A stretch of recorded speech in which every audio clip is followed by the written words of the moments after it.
તો હેલો, જો આપણે ગોટલી મેં સૂકવી હતી ને એને આજ હું ઘીમાં શેકી નાખું અને કે તળી નાખું. તો અહીંયા આપણે જો મૂકી દીધું છે બાઉલ. તો ચાલો હું ઘી નાખી દઉં. તો જો મેં થોડુંક એવું ઘી નાખી દીધું છે એમાં, અને થોડીક થોડીક કરીને આપણે શેકી લઈશું. તો ગોટલી એમાં થોડીક આપણે નાખશું.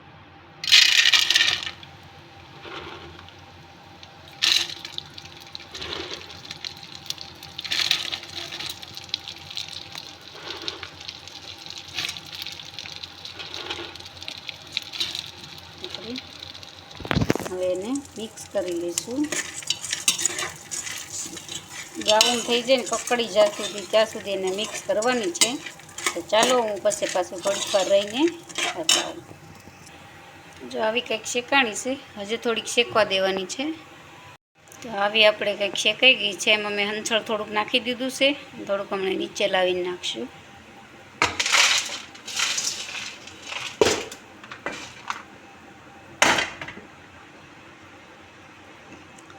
તો થોડુંક હંચળ આપણે એમાં ભેળવી દઈશું,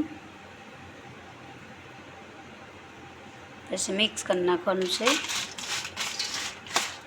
તો આપણે પાછી બધી ભેગી નાખીને શેકી લીધી છે. તો બધી શેકાઈ ગઈ છે. બધી આપણે કાથરોટમાં નાખી દીધી છે, અને આમાં હંચળ પણ ભળી નાખી દીધું છે. તો ઠરી જાય ને પછી બોટલમાં ભરવાની હોય. તો આ છે આપણી ગોટલી મુખવાસ માટે. અને B12 ઘટતું હોય ને તો એના માટે પણ આ બહુ સારી છે. ગોટલી ગુણકારી છે. તો જમીને ચોક્કસ ખાવી ગોટલી ભાવે એને. જો તો ચાલો, ઠરી જાય ને પછી કકડી થશે. આવજો. તો આપણે ગોટલીની જો આ બોટલ ગામડે લઈ જવા થોડીક આમાં નાખી છે, એક બોટલ આમાં છે. મારા બેનને દઈશું, અને આ છે અમે હાટું રાખી છે. પછી હું કાચની બોટલ ખાલી થશે ત્યારે ભરી લઈશ. તો આપણી હતી ગોટલી. ભાખરીને બધું ચાલે છે, જુઓ તમે. ચાલો મળીએ પાછા નેક્સ્ટ બ્લોગમાં. ત્યાં સુધી આવજો. જય શ્રી કૃષ્ણ.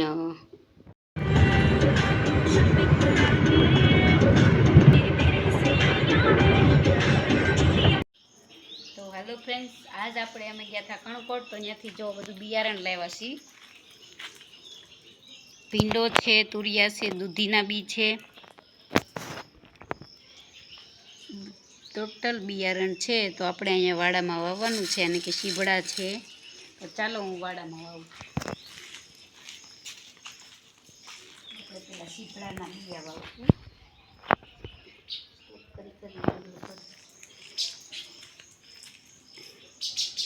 તો આપણે જો શીભડાનું બી નાખી દીધું છે. ઉગશે ત્યારે બતાવ.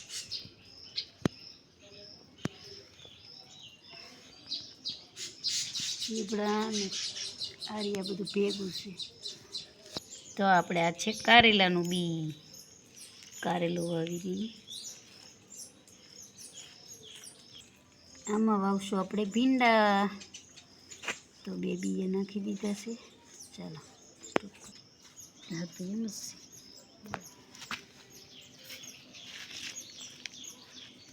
બધે ભીંડા જ છે.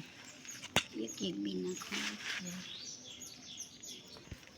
આવડા મોટા ખાડામાં ઉગી રહ્યા તો ભીંડો વાવી. ચાલો,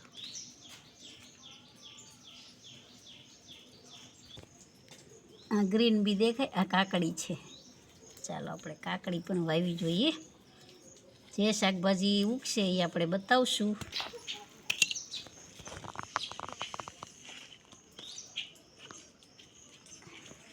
હા, ભીંડાને બી ગોતવા પડે એમ છે. કે બસ પાણો છે. અને આપણે ધાણા વાવશું. કપાસ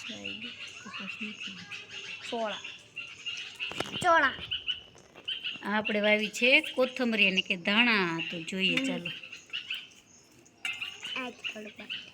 ધાણા પાણી બહુ ભરાશે તો થશે નહીં. જોઈએ. આપણે જો ઘણું બધું શાકભાજી સોંપી દીધું છે. ભીંડો, સોળા ને એવું બધું ઉગે પછી જોઈએ. કાનીથી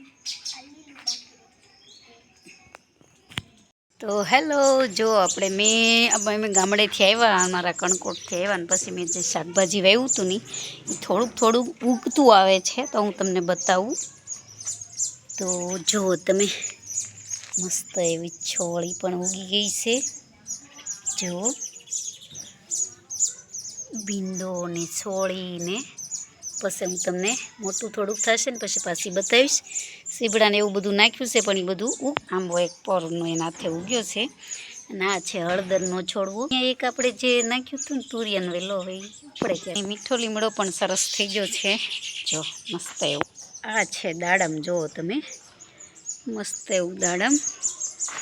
ને અહીંયા હું તમને બતાવું તો આ છે આપણે દૂધીનો વેલો, અને તુરિયાનો વેલો પણ તો થોડોક હાલવા મળ્યો છે. અને આ છે લીંબુડી. પહેલાં મેં રેવા આવ્યા ને ત્યારે લીંબુ એ બહુ મોટી જબર હતી, પડી ગઈ વાવાઝોડામાં, એટલે આ રોપો ત્યાં પાછો ઉગ્યો છે. અને અરબીના પાન તો તમને ખબર જ છે.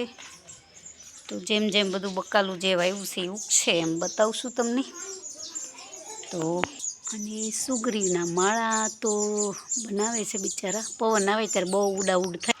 તો બસ આવું કાંઈક હતું, અને શાકભાજી વાવ્યું અને થોડું ઉગતું આવે છે. તો ચાલો જોઈએ આપણે બ્લોગમાં બન્યા રહેજો. અને બ્લોગ તમને કેવો લાગે, વિડીયો ગમ્યો હોય તો લાઈક કરજો, ન હોય તો સબસ્ક્રાઈબ કરજો. ચાલો મળીએ નેક્સ્ટ બ્લોગમાં.